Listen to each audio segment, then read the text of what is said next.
Good evening, everyone. My name is Pooja Dwivedi. Welcome to my class, The Daily Current Affairs, which premieres on a daily basis at 6 p.m. At 6 p.m., I meet you all in order to give you the latest information about current affairs. Because it is hard enough to understand the static portion, read the entire static portion, revise it.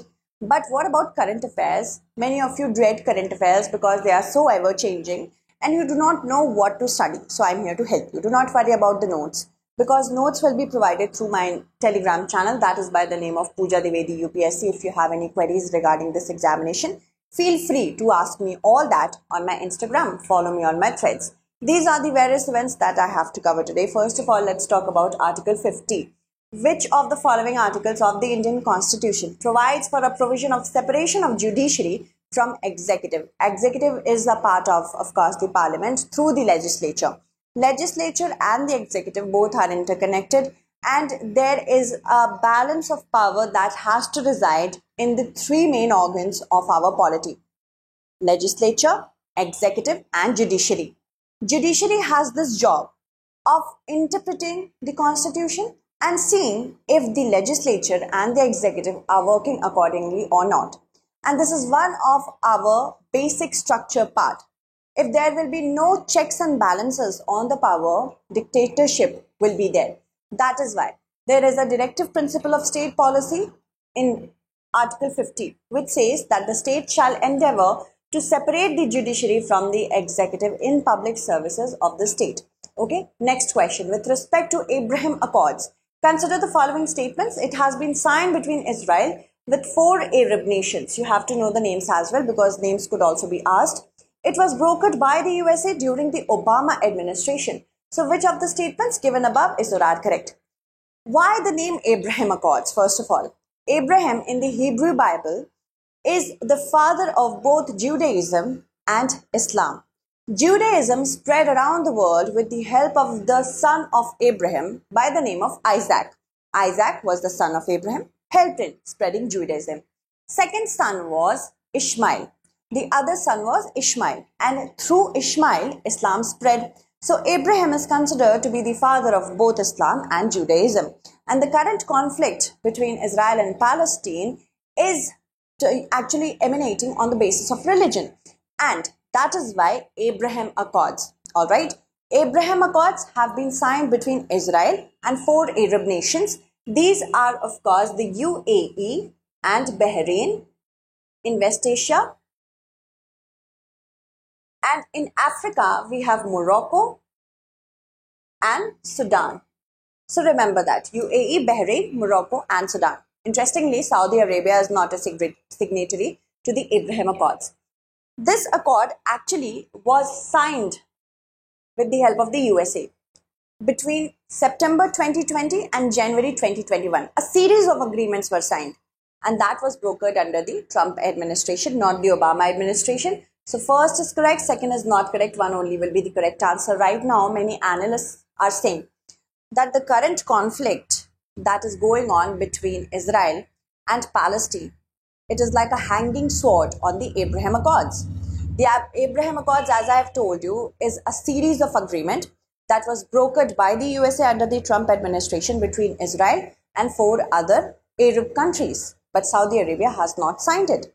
So these series of agreements made it very clear that you have to decouple from the Palestine issue.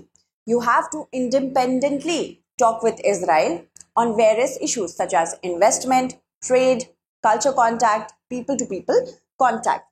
And there are certain countries which have had relationship with, we can call it diplomatic relationship with Israel even before the Accords came into existence. For example, before Abraham Accords, Egypt already had a relationship with Israel, a diplomatic relationship I'm talking about.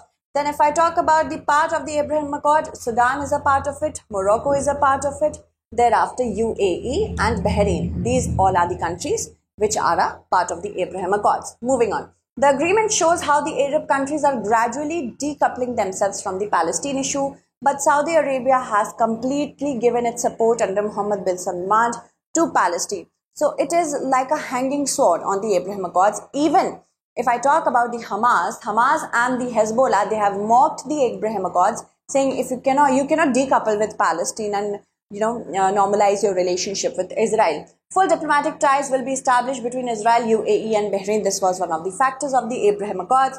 Deal buys UAE a lot of goodwill in the USA, specifically after the Yemen war. The Israeli embassy opened in Abu Dhabi in June 2021. This was all because of the Abraham Accords. UAE also opened its embassy in Tel Aviv, Israel. The trade between the two countries, UAE and Israel, amounted to 900 million US dollars. These are certain things that you can write in your mains examination. That is why this particular class is not only important for prelims but also the mains. A three-way trade water accord was also signed between Israel, UAE and Jordan. The P2I batches are launched from 10th of October. We are closing in our admission on 15th of October. Make sure you take admission in silver, gold or platinum batch according to your need. Validity for silver is 18, for gold it's 30 and platinum is 42. And use the code PDLIVE so that you can get it at a high discount. 23,999 for silver, 26,999 for gold and platinum is 29,999. Moving on, consider the following statements. The India, Middle East, Europe Economic Corridor will connect various ports in India to the Middle East. Without Saudi Arabia, a seamless connection cannot be made between Eastern and Northern corridor of the project. So choose the correct answer using the following codes. If I have to talk about the India, Middle East, Europe Economic Corridor, it is an ambitious connectivity project under the PGII, Partnership for Global Investment, Infrastructure and Investment.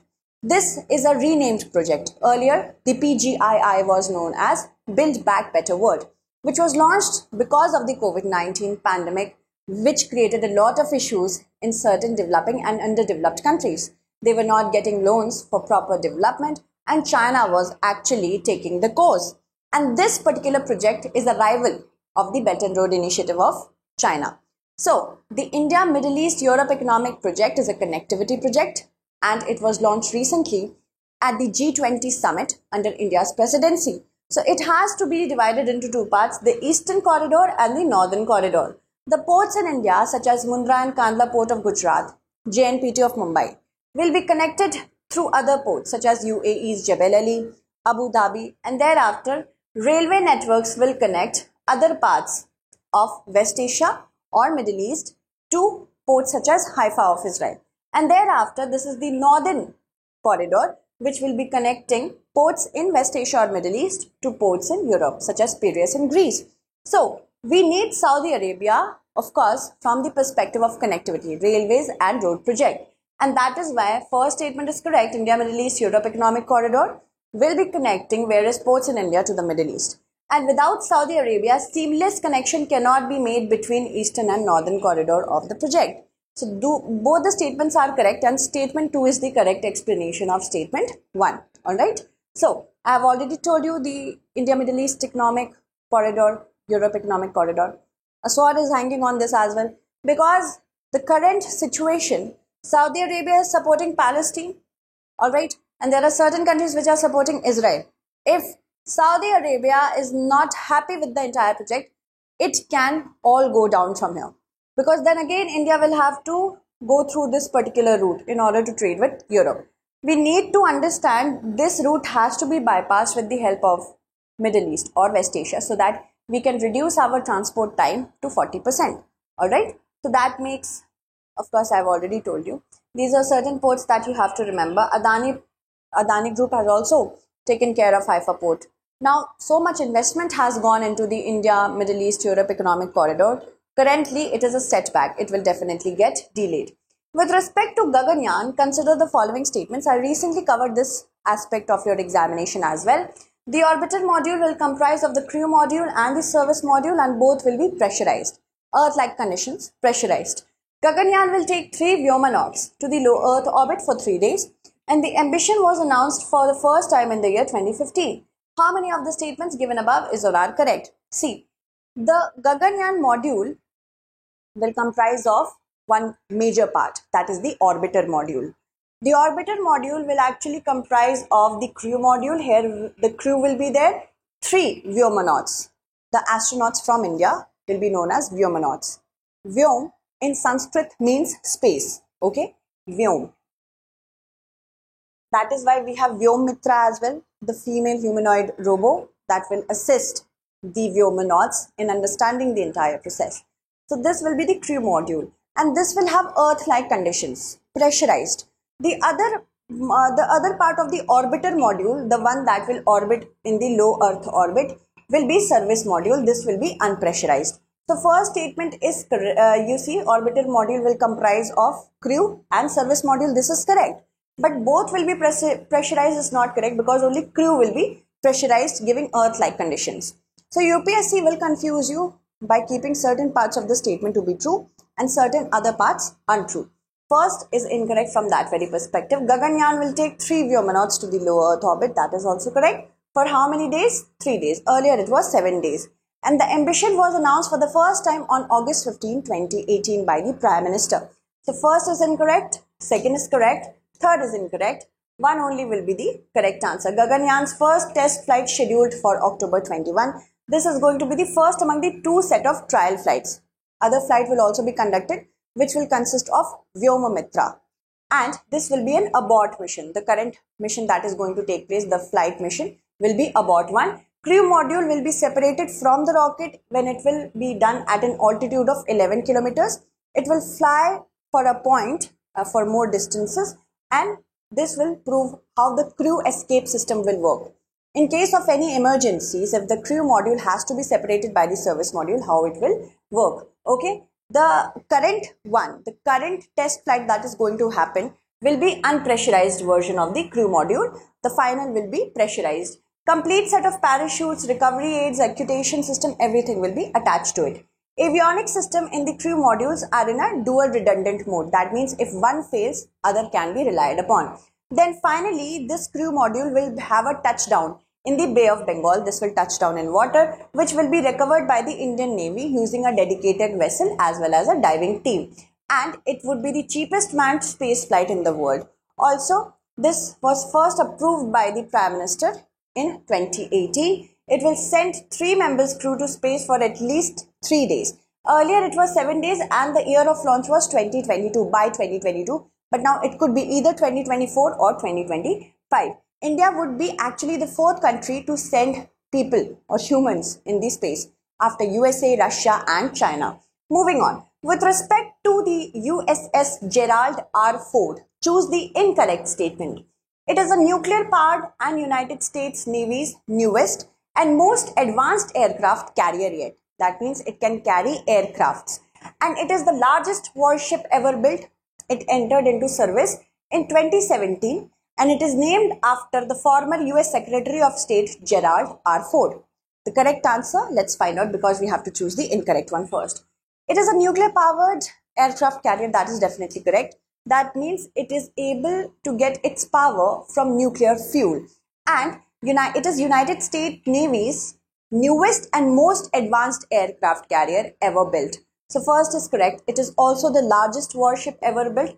And why have I asked you this question? Because this is the aircraft carrier that I'm talking about. It has gone to the East Mediterranean Sea to show support for Israel. It is so big, it is not only going to dwarf the capacity of so many big nations. Hamas is just out of the question. Okay, and first is correct, second is correct. It entered into service in 2017. This is also correct. It's named after the former US president, who was Gerald R. Ford. Okay, so remember that. So first is correct, second is correct, third is also correct, D is not correct. So I have already told you the context of it. You can see this is USS Gerald R. Ford. So big. If we compare it to other aircraft carriers, look at our Vikramaditya. And you know how many aircrafts, up to how many aircrafts it can carry? It can carry up to 90 aircrafts. Up to, this is the maximum limit. If I talk about Vikramaditya, it's 30 aircraft. If I talk about our other aircraft carrier, Vikrant, INS Vikrant, 36 aircraft can be put in here. And it is so huge. In length, it is even larger than our Qutub Minar in height, if you look like this. Alright, so the USS Gerald R. Ford is the largest warship ever built. It is 337 meter long, 78 meter wide and 76 meter high. Qutub Minar, when it comes to height, it is 72 meters. For comparison, India's aircraft carrier INS Vikrant weighs 45,000 tons, at full load with dimensions of this much. Moving on. It can support up to 90 aircraft. A crew of over 4,500 passengers can be carried by it. Certain types of aircraft it can carry, like 5th generation F-35, Super Hornet, Advanced Hawkeye, and UAVs as well. INS Vikrant operates with a total of 36 aircraft. It is run by a crew of roughly 1,650. Just for comparison. It is also conducting, or like any other aircraft carrier, it comprises of a defense cover. That means this is the aircraft carrier and we will give it a cover with the help of certain cruisers, frigates, even submarines sometimes. So it has a carrier strike group defense cover such as a cruiser, at least 2 frigates or destroyers, and a supply ship. Everything is given, and right now it does have this particular support system. The aircraft carrier entered into service in 2017, named after former US President Gerald R. Ford, and he was the one that was leading the US Navy during World War II, enlisting after the Pearl Harbor incident. Moving on. With reference to the Cripps mission, consider the following statements. The main goal of the mission was to persuade India to help the British war by providing resources, particularly soldiers, to their army, and the mission offered dominion status to India, not full independence, with a definite time frame. Okay, so definite time frame was like within 1 year we are going to give you the dominion status. So which of the statements given above is or are correct? First is definitely correct. When in 1942 the Cripps mission came, it had a certain goal in mind. It also had a goal that we can also build Pakistan with the help of this mission, which was not acceptable to Congress. But main purpose was to get the support of Indians, and dominion status did not, wasn't promised within a given time frame. That is why this was very dubious in nature. First statement is correct and second statement is not correct. So first will be the correct answer, second is not going to be so. March 1942 mission led by Sir Stafford Cripps happened. They arrived in India to meet leaders of the Congress and Muslim League to secure India's wholehearted support in the war with the promise of self-governance. Also, the sole purpose of the Cripps mission was to convince India to support the British with manpower. That was the major aim. It was quite vague and without a definite time frame, and that is why Mahatma Gandhi ji called it a post-dated check on a bank which was largely failing, because we did not know if the British are going to win the World War, Second World War. That is why. Okay, now next question. This is a practice question. Consider the following. Interact with the environment control life support system, perform life support operations, and respond to the queries by astronauts. How many of the above can be performed by Vyomamitra? Tell me about it in the comment segment right now. Today, I'm sorry I won't be able to announce your names because of the paucity of time, but next time I'll do so. Thank you so much.